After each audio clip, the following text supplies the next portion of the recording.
안녕하십니까. 한국의 수술실, 특히 성형수술실에서 벌어지고 있는 살인의 실상을 전 인류를 향해 알리고 있는 닥터 벤데타 김선웅입니다. 저는 지난 10월 4일 한국의 성형외과에서 아직도 운영하고 있는 살인수술실의 실상을 국회의원들과 국민들에게 공식적으로 알리기 위하여 국정감사장에 출석하여 정언하였습니다. 먼저 제가 출석하여 진술했던 내용을 보여드리겠습니다. 제가 참고인을 3분 모셨는데 참고인분들한테 많은 시간을 못 드려서 먼저 양해 말씀드립니다.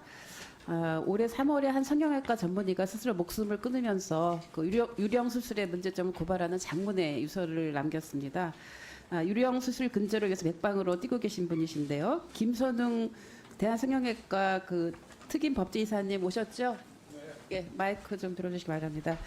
2014년도 국정감사에서도 그 대형 성형외과를 중심으로 유령 수술의 존재가 드러나면서 크게 사회적 논란이 되었습니다. 그렇지만 여전히 개선이 안 되고 동시 수술과 공장형 수술 등 더욱 이런 불법이 기승을 부리고 있는데요.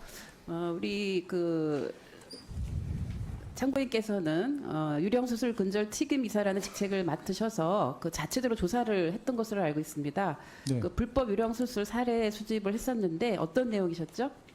이게 유령 수술이라는 게 그 뭐냐면 그 환자를 수술해주기로 했던 의사, 그러니까 수술 전에 진찰을 하고 동의를 받았던 의사죠. 그 의사가 환자를 마취시켜 놓고 마취된 틈을 타서 이제 수술칼을 다른 사람한테 넘겨주고 나가버리는 현상이죠. 그리고 그 이제 생면부지에 사람들이 들어가서 그 뭐 여러 종류의 그 신분들이 있습니다. 뭐 그 영업사원부터 시작해서 간호조무사들 이런 사람들이 이제 그 누워 있는 환자 몸을 수술하는 상태. 대단히 비인간적인 상황이 되죠. 반인권 범죄죠. 이제 그게 지금 계속되면서 사망자 숫자가 굉장히 늘었어요. 그게 대충 우리가 추정하기로는 한 2000년 초반부터 한 500명 정도가 사망한 것 중에 한 유령 수술에 의한 사망을 200~300명 이상으로 보고 있습니다. 그런데 그게 네. 지금 왜 근절이 안 되느냐?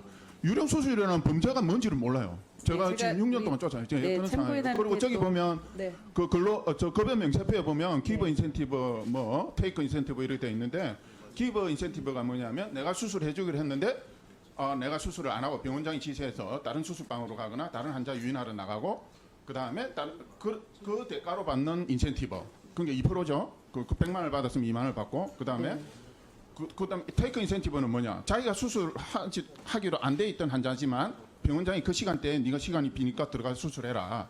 그래서 그 받고 그렇게 해서 수술해주고 받는 급여 그게 네. 또 2% 예, 이런 일단 거죠. 제가 또 다음 질의가 있기 때문에요. 예, 그래서 그 3년 전에 성형 수술 후에 사망한 고 건대인님의 경우에는 공장형 동시 수술의 의혹이 있는 것으로 알고 있습니다.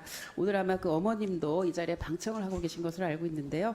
그 유령 수술이나 공장형 동시 수술의 가장 큰 문제점에 대해서 말씀을 하시긴 했는데 그러면 대책은 뭐라고 생각하십니까? 간단하게 좀 설명해 주세요. 대책은 굉장히 간단합니다. 인류 보편적인 그 형사 규정이 있습니다. 그 두 가지 동의 없는 수술, 비동의 수술이라고 그러죠. 그 비동의 수술에 대해서 명백하게 형사 규정이 있습니다. 인류 보편적으로 상해, 중상해, 살인, 미수, 살인 그거를 적용하면 됩니다. 네, 감사합니다. 예. 지난 10월 4일 남인순 의원님의 요청에 부응하여 저는 국회 보건복지위 국정감사장에 출석하여 진술하고 왔습니다. 이 자리를 빌어 야만적인 수술실 범죄를 당하다가 비명행사당한 수많은 아이들의 죽음에 관심을 가져주신 의원님께 감사드립니다. 그리고 앞으로도 지속적으로 유령 수술실, 성형 수술실에서 벌어지는 살인에 대해서 지속적으로 관심을 가져주시고 그 야만적인 수술실이 상식적인 법의 심판을 받을 수 있도록 관심을 가져주시기 바랍니다. 이청연호를 통해 저를 처음 보신 분들은 잘 모르시겠지만 저는 이미 여러 차례 수많은 방송에 나가서 방송에 출연하여 그 한국의 성형수술실이 범죄 조직화되고 있다라는 사실을 여러 차례 밝혀왔습니다. 제가 나가서 출연했던 방송들을 요약해서 업로드 해놓겠습니다. 그리고 제가 국정감사에 나가게 된 것은 이번이 처음이 아니라 2014년도에 이미 한번 나갔던 적이 있습니다. 그때 나갔던 것은 유령수술 범죄 조직을 처음으로 발견하고 그 유령수술이 굉장히 많이 퍼지고 있다. 그렇기 때문에 그것을 정확하게 형법전대로 사법 처리를 하지 않게 되면 수술실이 암수범죄화되는 수술실이 암수범죄의 장소가 되어서 앞으로도 계속해서 사망사고, 뇌사사고, 뭐 각종 마취사고, 뭐 장애사고 이런 것들이 계속 누적될 것이다. 조속히 범죄가 발견이 되었을 때 법대로 처벌을 해야 한다라는 주장을 했었지요. 그런데 안타깝게도 이번에 나간 것은 제가 그 당시에 예상했던 그 불행한 결과, 불행한 그 사태로 이때까지 진행되어 오고 있다는 것을 말하고 온 것입니다. 한국에서 지금 창궐 하고 있는 유령수술, 뭐 분업수술, 동시수술은요, 그 자체가 살인입니다. 자기가 수술해주기로 한 환자를 눕혀놓고 다른 사람에게 수술칼을 쥐어주고 나가버리면 그 자체가 살인인 것입니다.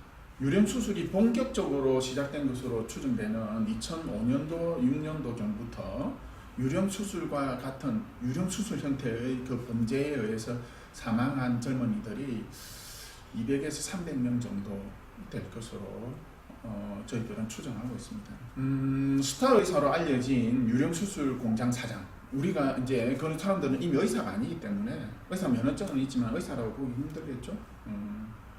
그 유령수술 공장의 사장 중에는 자기한테 수술 받으러 온 그 여고생, 여대생, 뭐 취업준비생들 되겠죠. 그런 아이들한테 뭐 이쁘게 해줄 것처럼, 뭐 원하는 외모를 만들어 줄 수 있을 것처럼 속이고, 뭐 비싼 수술비를 받은 후 마취시켜서 수술대에 눕혀놓고 유령 의사들에게 싼 값에 넘겨주면서 그 과정에서 사망시킨 아이가 20명이 넘는 사이코도 있습니다. 이런 사이코 살인마가 아직도 유령수술 공장을 운영하고 있다는 것은 참 믿기 어려운 현실입니다. 놀라운 사실은요, 상해치사죄나 살인죄로부터 이 사람들을 면책시켜 줄 수 있는 어떤 법적인 형법전의 근거가 전혀 없다는 것이에요. 그런데도 사법공무원들은 그 사람들을 전혀 사법 처리를 하지 않고 수술실로 고스란히 돌려놓았죠. 그래서 그 사람들은 그냥 돌아가서 계속해서 유령수술 공장을 운영할 수 있는 것입니다. 방법을 대신에 좀 다양하게 바꿨죠. 분업수술이나 동시수술 같은 것들. 여러분들이 보시기에 누가 사이코 같습니다. 유령수술 병원을 운영하는 병원장들입니까? 유령의사들입니까? 유령수술 공장에서 근무하는 직원들일까요? 아니면 그들을 아무런 처벌도 하지 않고 수술실로 돌려보낸 한국의 사법공무원들입니까? 저는 대단히 혼란스럽습니다. 그리고 여러분들께서는 살인의사들이 지금 점령해 나가고 있는 성형수술실을 조속히 정상화시키기 위해서 지속적으로 관심을 가져주시고, 그리고 이 닥터 벤데타 채널에 관심을 가져주시기 바랍니다. 제가 가지고 있는 이 살인의사들이 아이들을 죽이고 그 시체를 처리하는 과정까지 제가 가지고 있는 모든 자료들을 다 업로드 시켜 놓도록 하겠습니다.